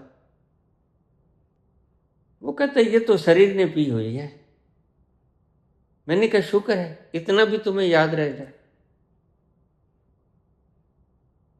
लेकिन अगर यह शरीर पीता है और तुम शरीर नहीं हो, फिर तुम डुबकी क्यों नहीं लगा लेते उस चेतन स्वरूप में जो तुम स्वयं हो। तुमको तो आनंद की कोई जरूरत नहीं, तुम तो आनंद के सागर। और यह तो शरीर ने शराब पी है, मैं इसको देख रहा हूं। फिर जब तुम देख रहे हो तो इसमें छलांगी क्यों नहीं लगा देते? रोज रोज का पीना तुम्हारी आदत हो गई और यह हैबिट तुम्हारा संस्कार बन गई। भला तुम एक दिन छोड़ भी नहीं सकते। यह कैसी एनलाइटनमेंट हुई? यह तो डिपेंडेंस हो गई, यह एनलाइटनमेंट तो है नहीं। एनलाइटनमेंट है कि तुम उस नशे को चखो जो तुम्हारे अंतस में आलोकित हो रहा है। उस नशे को चखते ही तुम साक्षी हो जाओगे। साक्षी बनाना नहीं है तुम्हें, स्थित होना है साक्षी में। साक्षी पहले से मौजूद है। सती प्रज्ञा, कृष्ण ने कहां कहा कि तुम प्रज्ञा को बनाओ? नहीं, उसने कहा प्रज्ञा में स्थित हो जाओ। वो ये भी कह सकते थे कि तुम प्रज्ञा को बनाओ, लेकिन कृष्ण ने कहा हे पार्थ तू स्थिति प्रज्ञा हो जा। उस प्रज्ञा में जो पहले से है और तुम हो, उसमें उतर जाओ। यानी तुम्हें कुछ नहीं करना है, न तो प्रज्ञा को बनाना है। यह तो खोपड़ी की बातें हैं, यह तो सर लोग बताएंगे तुम्हें, जो कहानियां सुनाती हैं तुम्हें। वह बात आती है गहरे तलों से, अनुभव से आती है। जैसे अनुभव से तुम्हें दर्द होता है, सर लोगों से कहता हूं, जैसे तुम्हारी कोई चुटकी भर ले तुम्हें दर्द होता है ना, बिल्कुल ऐसे ही परमात्मा का दर्शन होगा। अगर तुम वैसे ही परमात्मा का दर्शन किए हो तो तुम ठीक बोल रहे हो, लेकिन मैं जानता हूं नहीं किए हो। तुम अपनी बुद्धि से एनालिसिस कर दियो, काट छांट कर दियो, जैसे हम रैबिट को काट छांट करते थे और सारी चीजों को बाहर निकाल लेते थे। फिर उसकी आंतड़ियों की गणना करते थे, कितनी फीट लंबी है, स्मॉल, लार्ज इंटेस्टाइन, ओसोफेगस, फिर कहाँ लीवर पड़ा है, कहाँ हार्ट है, कहाँ लंग्स हैं, कहाँ ब्रेन है, ब्रेन में क्या कुछ है। यह तो हमने बार बार से देख लिया, यानी बुद्धि से देख लिया। मैं तुम्हें कहता हूं इन चीजों को भीतर से देखो, उस परमात्मा को भीतर से देखो, उस परमात्मा में अधिष्ठित हो जाओ, उस परमात्मा में यानी प्रज्ञा में जो पहले से मौजूद है उसमें ठहर जाओ, स्थित हो जाओ, हिलो डुलो ना। और जिस घड़ी तुम उस प्रज्ञा को जो पहले से ही मौजूद है उसमें स्थित हो गए, फिर तुम कृष्ण की तरह काम में जाओ। फिर तुम परशुराम की तरह क्रोधी हो जाओ, क्योंकि परशुराम बेहोशी में क्रोध नहीं करते, वो क्रोध भी करते हैं और होश में भी रहते हैं। यह बड़ी प्यारी बात है। और इसके लिए ऋषियों ने एक शब्द खोजा, मूर्छित होते हो तो तुम कहते हो मूर्छित हो गया, होश में होते हो तो तुम कहते हो अवेयर हो गया। लेकिन एक बीच का रास्ता भी है, मदहोशी शराब जैसी, मद और होश चेतना जैसा, दोनों का पुंज इकट्ठा मिलन जिस दिन होता है, दो सितारों जमी पर है मिलन, आज की रात सारी दुनिया नजर आती है दुल्हन, आज की रात तो सितारों का जमी पर है मिलन, आज की रात सारी दुनिया नजर आती है दुल्हन, आज की रात। बड़ा प्यारा शब्द है अगर अध्यात्म से देखोगे। सारी दुनिया नजर आती है दुल्हन, आज की रात। तुम स्वयं ही जब आलोक हो जाते हो, फिर राम की तरह तुम जिद्दी भी होते हो, तुम मर्यादा कहते हो, मैं इसको जिद कहता हूं। अरे सामने बाप मर रहा हो और बेटा कह देगा प्राण जाए पर वचन न जाए, रघुकुल रीत सदा चली आई। राम को मैं जिद्दी कहता हूं, तो मर्यादा कहते हो, मर्यादा पुरुषोत्तम। मैं कहता हूं जिद्दी पुरुषोत्तम। अपनी जिद जो पकड़ ली वह निभा के हट। आज मैं नया नाम दे दिया राम जी को, जिद्दी राम। तुम मर्यादित राम कह सकते हो।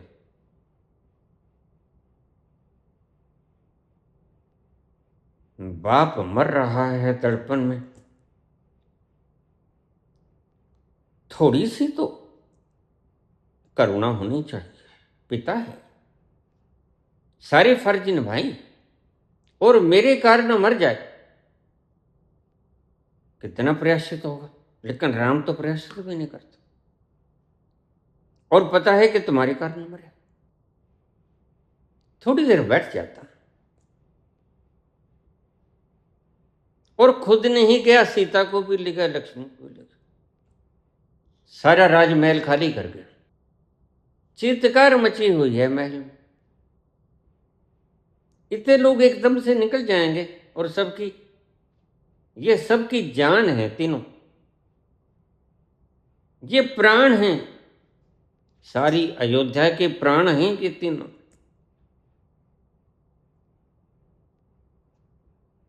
तो जब तुम आलोकित नहीं, जब तुम आलोक ही हो जाते हो,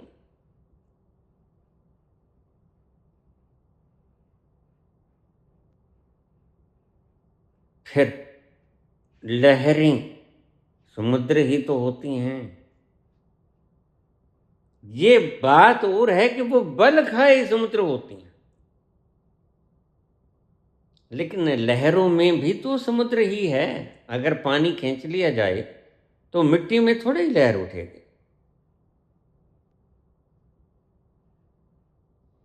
काम, क्रोध, लोभ, मोह, अहंकार, भय, ये परमात्मा तो है। लेकिन जानने के बाद, एनलाइटनमेंट के बाद, प्रबुद्धता के बाद, पहले नहीं। पहले तो तुम ब्रह्मचर्य साध। पश्चिम से बड़े विचारक आएंगे, बड़े बड़े डॉक्टर की उपाधियां होगी उनके सिर पे, और जितनी उपाधियां होती हैं उतना अहंकार बड़ा होता है। जितनी उपाधियां होती हैं उतना अहंकार बड़ा होता है। और तुम लोग सिर्फ उपाधियों से ही व्यक्ति को पहचानते हो। डॉक्टर फलाना, इंजीनियर फलाना, मिनिस्टर फलाना, तुम्हारे पास रिकॉग्निशन सिर्फ अहंकार की है। इसके पास 40 डिग्री है, इसके पास 10 डिग्री है, इसके पास तो कोई डिग्री नहीं। तुम अहंकार से ही व्यक्ति को पहचानते हो और यह पहचान गलत है। आइडेंटिटी तुम्हारी गलत है। आइडेंटिफिकेशन होनी चाहिए तुम्हारे अंतस की चेतना का मान क्या है। चेतना का मान क्या है, माप क्या है, यही पूछा है तुमने पुत्र।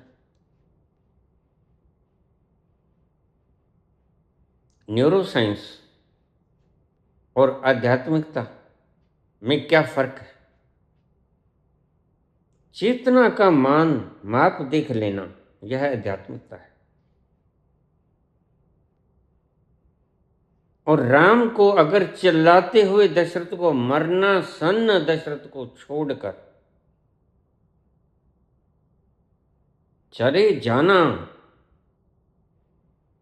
यह करुणा नहीं है, यह जिद है।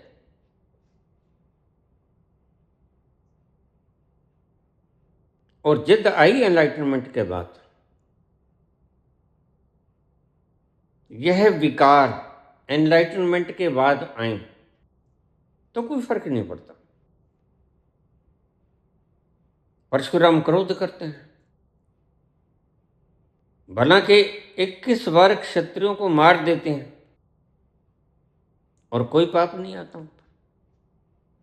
40 लाख लोगों का वध कृष्ण करवा देते हैं महाभारत में और कोई पाप नहीं आता। और कृष्ण गोपियों के ऊपर इतना महारस बिखेरते हैं, कोई पुण्य नहीं आता।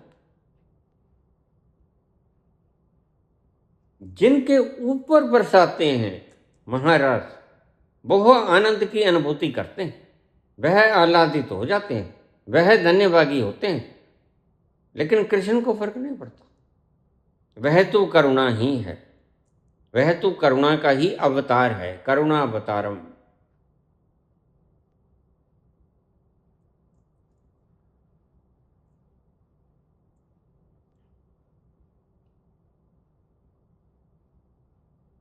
काम क्रोध लोभ मोह अहंकार तब तक ऊर्जा के रूप है, तब तक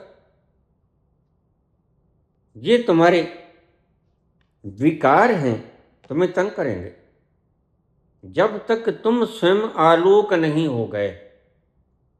इसलिए ऋषि कहता है, मुझे तमसो मां ज्योतिर्गमय, ज्योति बनाते, अब तुम्हें अंधकार।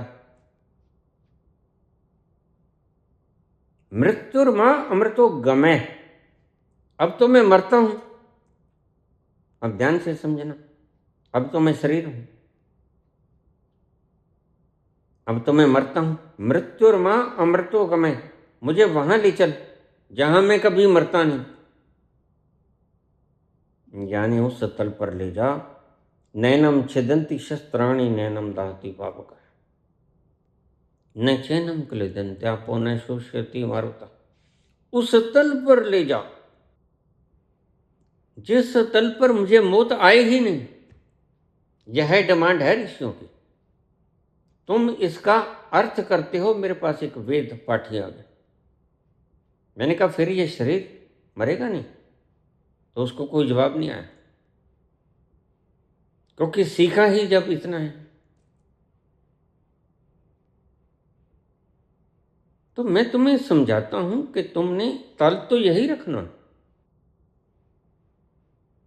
शरीर तुम्हारा घर हो जाता है, बस देखने की दृष्टि बदल जाती है। अब तक शरीर तुम हो, फिर शरीर ऐसे ही रहता है, शरीर तुम्हारा निवास स्थान हो जाता है। इतना फर्क पड़ता है। पहले धन के अंदर तुम्हारी खुद ही निवास करती है, फिर धन तुम्हारी संपत्ति की तरह निवास करता है, फिर धन तुम्हारा प्राण नहीं होता, फिर तुम्हारी पढ़ाई लिखाई की व्यवस्था, तुम्हारी डिग्री तुम्हारी आइडेंटिटी नहीं होती। वो सिर्फ मात्र तुमने क्या पढ़ा है, तुम्हारी सूचनाएं होती। तुम्हारा अस्तित्व नहीं होता वो, और तुम्हारी सूचनाएं, तुम्हारा संग्रह, तुमने कितना संग्रह किया, वो धन किया हो, वो सूचनाएं की हों, ये ऐसे मापा जाता है। न्यूरोसाइंस मन के भीतर उठी हुई वो प्रेम की तरंग है या क्रोध की तरंग है, वो स्मृतियां हैं, वो अनुभूतियां हैं। तो सत्य, अहिंसा, अस्तेय, ब्रह्मचर्य, परिग्रह, अगर ये सदे सदाई होते पहले ही, तो पतंजलि साधने को कभी ना कहते, बुद्ध ना कहते, महावीर ना कहते, इनको साधना पड़ेगा। गिरोगे, फिसलोगे, पता है, लेकिन अवधि को बढ़ाते रहना, और एक दिन उस अवधि पे आ जाए जब सब है लेकिन भीतर विकार नहीं उठता, तब ब्रह्मचर्य सदा। इस भोगने के उपरांत स्वयं को प्रबुद्ध समझ लेना एक मानसिक विकार के अतिरिक्त और कुछ भी नहीं। यह है तुम्हारा मानसिक विकार। इसलिए ओशो के सन्यासी आपको अक्सर मान्यताओं के विकार से ग्रसित मिलेंगे। उन्होंने इतने विकारों को मान्यताओं में तब्दील कर दिया है, और ओशो तो बोले बहुत है, लेकिन यहां आकर मार खा गए। जैसे उस टीचर ने मुझे कहा, अपनी ही क्लास के पर्चों को तुम देख लो, फिर तुम संभोग भी करोगे और साक्षी भी तुम ही बनोगे।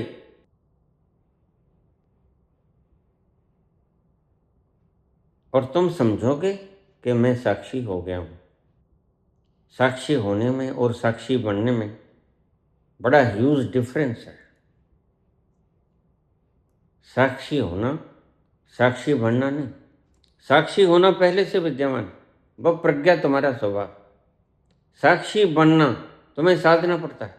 जैसे तुम ब्रह्मचर्य साध लिए, फिर तुम उस तल पर निकल जाओगे जहां ब्रह्मचर्य खो ही नहीं सकते,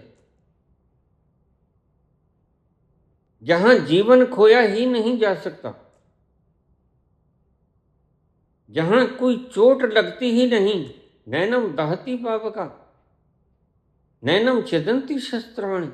फिर तुम वहां पहुंच जाओगे, उस तल की बात, अनुभव की बात, और इस तल की बात, एनालिसिस की बात, और दोनों में बड़ा ह्यूज डिफरेंस।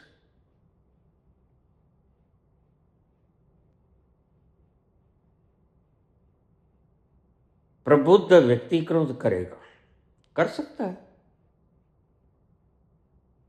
प्रबुद्ध व्यक्ति कठोर भी हो सकता है।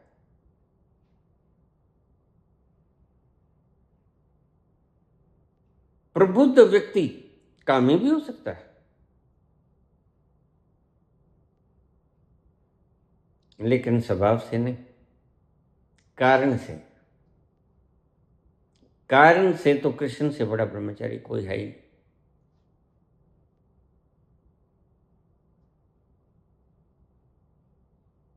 कारण से तो शीतलता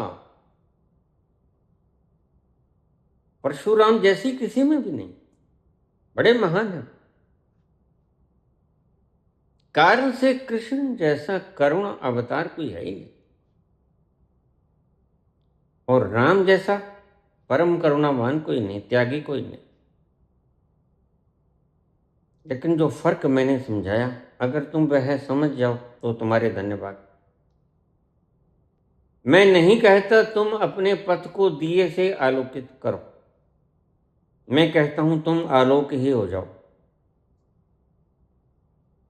मैं नहीं कहता इस शरीर को तुम अजर अमर बना दो, मैं कहता हूं तुम वहां निवास करो जहां मौत आती ही नहीं, जहां तुम्हारे जलने का सेक तक नहीं पहुंचता।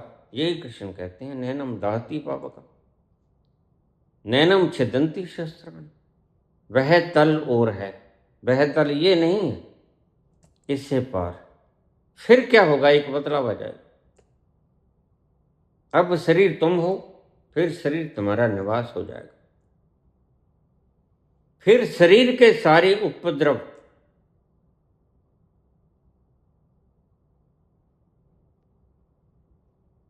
तुम्हारे नहीं होंगे। शरीर के सारे उपद्रव इस खंडहर के वासनाएं होंगी, इस खंडहर के क्रियाकलाप होंगे। और तब तुम तो साक्षी हो ही। यह शरीर खिलवाड़ करेगा, यह शरीर क्रोधित होगा, यह शरीर काम में जाएगा, लोभ में जाएगा, मोह में जाएगा, अहंकार में जाएगा। लेकिन तुम बराबर साक्षी रहोगे। तुम्हारा साक्षित्व ना अहंकार तोड़ सकता है, ना काम तोड़ सकता है। तो मैंने एक नया शब्द आज आपको दिया।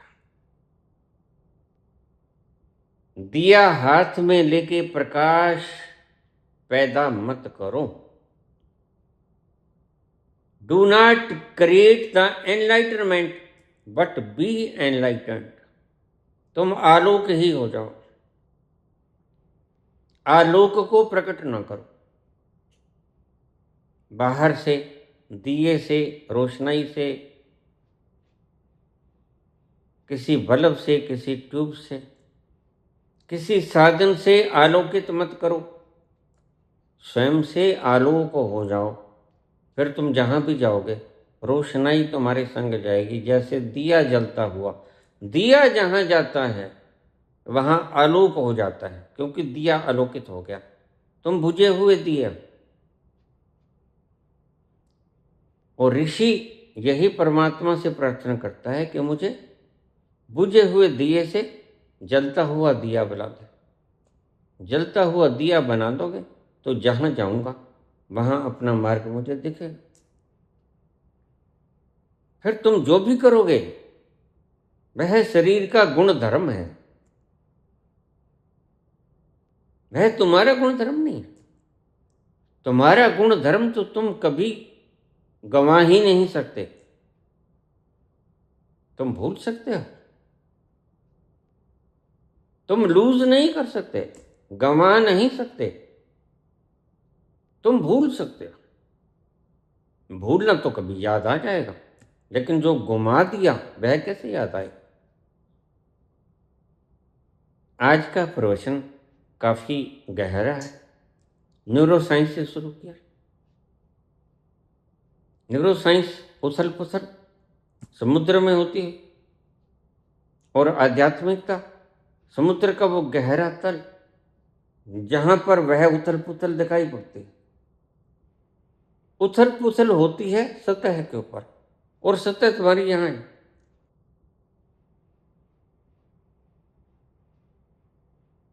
यहां होती हुई सतह पे उथल पुथल को तुम देखते रहो। यहां लहरें भी उठें तो देखो, यहां शांति भी आ जाए तो देखो। देखना तुम्हारा स्वभाव है। पैदा नहीं करना तुमने, क्रिएट क्रिएट नहीं करना तुमने, ऑलरेडी क्रिएट है वो। तुमने आलोक हो जाना है। सभी के प्रश्नों के जवाब मैंने समाहित कर लिए हैं, और जवाब मैंने दे दिए हैं। जैसा भी जवाब दिया जा सकता है।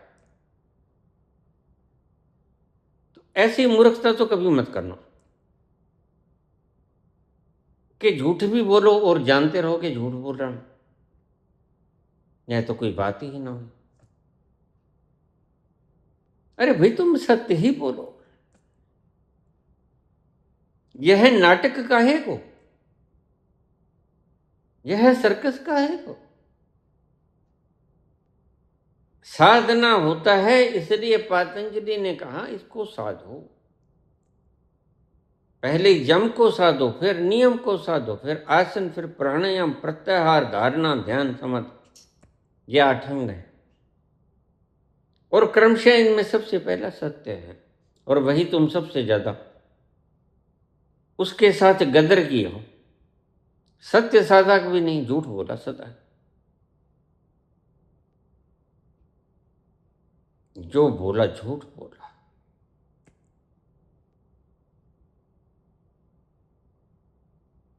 इस झूठे संसार में जहां तुम्हारी मान्यताएं भी झूठ है, वहां तुमने बोलना भी झूठ शुरू कर दिया। यहां से ही पतंजलि कहते हैं कि एक सत्य की जुगनू की रोशनाई से शुरू कर दो, अभी बहुत दूर है मंजिल। झूठ मत बोलो, सत्य बोलने से शुरू करो। माना रास्ता बड़ा लंबा है, लेकिन फिर भी रास्ता कितना ही दूर हो तय हो जाया करता है, मंजिल आ जाया करती है। तुम सत्य से बोलना शुरू करो और सत्य के अस्तित्व तक पहुंच जाओगे एक दिन। बीच के पड़ाव हल करने होंगे। सत्य, अहिंसा, अस्तेय, ब्रह्मचर्य, अपरिग्रह, यह साधने पड़ेंगे। शौच, संतोष, तप, स्वाध्याय, ईश्वर प्रणिधान, यह तुम्हें साधना पड़ेंगे। जितना मिल जाए उतने में सब्र कर लो। यह सब साध कर फिर आसन, शरीर की शुद्धि, फिर प्राणायाम, फिर प्रत्याहार। जहां जहां मन जाए उसके साक्षी हो जाओ। फिर धारणा, संकल्प को प्रगाढ़ करो। फिर ध्यान, तो अपने अंतस में उतरो। और आखिरी पड़ाव है समाधि। वहां समाधान हो जाता है तुम्हारा। मार्ग लंबा है, लेकिन तुम जिस स्टेप पे आज हो वहां यही मार्ग चलेगा।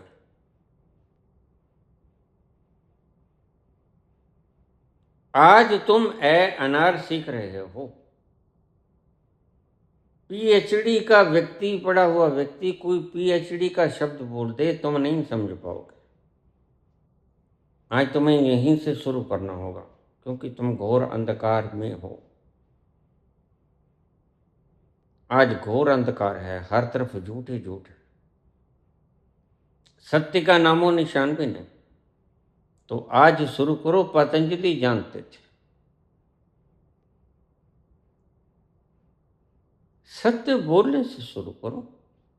झूठ बोलना पड़े तो कोशिश करो ना बोलो, टल जाओ किसी तरह। जैसे राजनीतिक व्यक्ति कहते, कोई प्रश्न पूछता हो कहते नो कमेंट। कम से कम चलो झूठ तो नहीं बोलो, सत्य बोलो। यहां से शुरू करो, रास्ता बड़ा लंबा है। यह सत्य सत्य सत्य ब्रह्मचर्य को भी साधो बीच में। जब सध जाए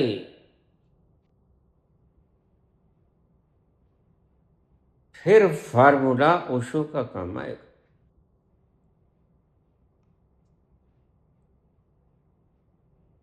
यही तो ओझाओं ने किया, यही तो तंत्र में है।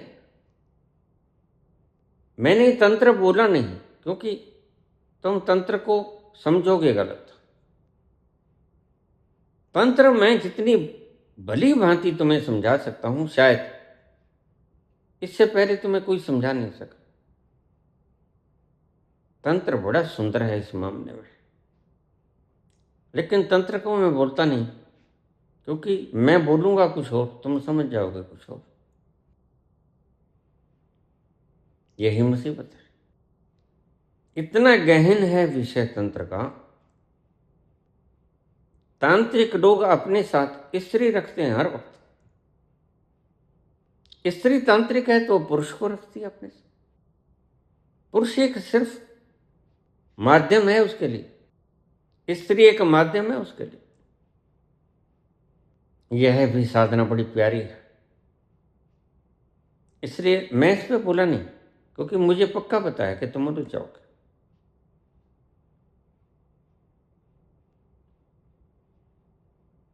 तुम उलझना चाहते ही हो। तुम्हारे बड़े बड़े गुरु कहते हैं कि 3 बच्चे पैदा करो। हम तो नहीं करेंगे, तुम 3 बच्चे पैदा करो। सारा कूड़ा कबाड़ा तुम ही अपने सिर पे लो, हमें तो पला पलाए दे दो, हम तो उसके हाथ में सोटी पकड़ा देंगे। और ईर्ष्या द्वेष सिखाएंगे और लठ मारना सिखाएंगे, कत्लो गार्थ सिखाएंगे, बाकी काम तुम करो। और अगर कहीं तुमसे नाउतपन हो तो पड़ोस में हम बैठे हैं। यह तो शिक्षा है आज की। यह इस लंकड़ दीन को पता क्या है कि ब्रह्मचर्य होता क्या है। थोड़ा नारको कराए ना अपना, तो इसको पता लगे कि मैं कितना झूठ बोल रहा हूं। मैं मोहन भागवत की बात कर रहा हूं। हाँ, बिल्कुल बिल्कुल। यह दूध से नहाया बन रहा है, यह हरामखोर है। एक पिता ने कहा, पुत्र तुम्हारी शिकायतें बड़ी आने लगी। पुत्र बोला, पिताजी क्या शिकायतें आनी शुरू हो गई। पिता कहने लगा, तुम हर स्त्री को गंदी नजर से देखते हो।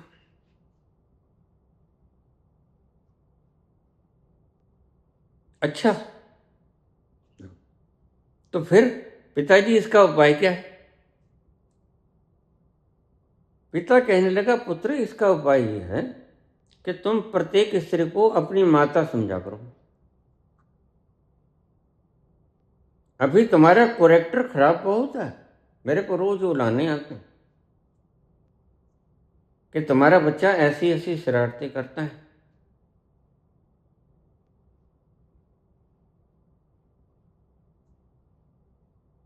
फिर इसका उपाय क्या है। उपाय है कि प्रत्येक स्त्री को अपनी मां समझो।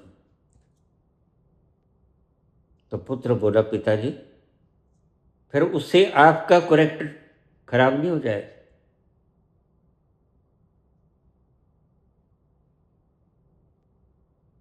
मेरा तो कैरेक्टर खराब हो गया, मैं अगर मां समझूंगा तो आपका कैरेक्टर नहीं खराब हो जाएगा। ऐसे ऐसे तर्क हम देते हैं। पनघट पे मोरी,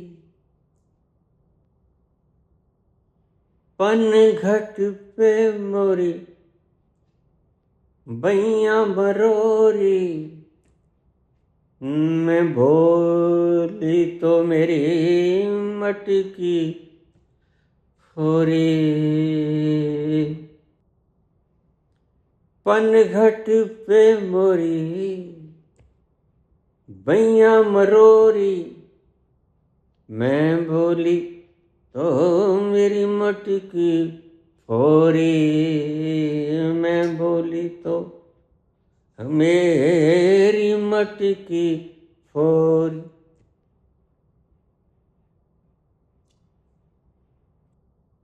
पैया परूं करूं,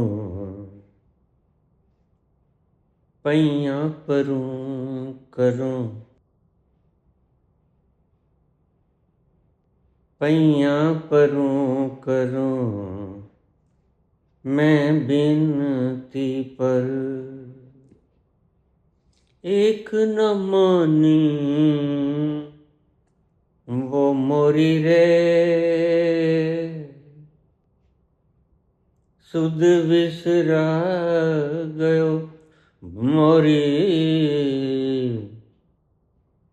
वो काला वो काला वो काला एक बांसुरी वाला।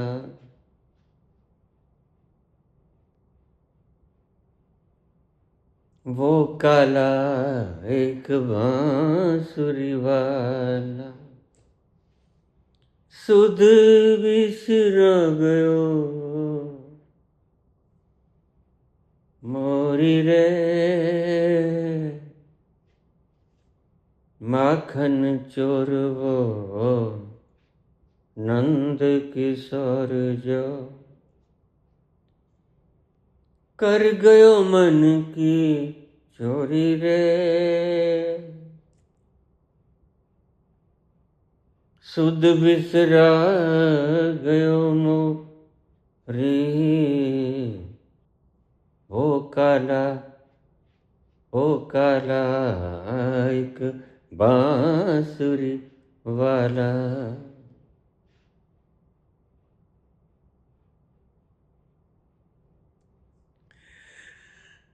धन्यवाद।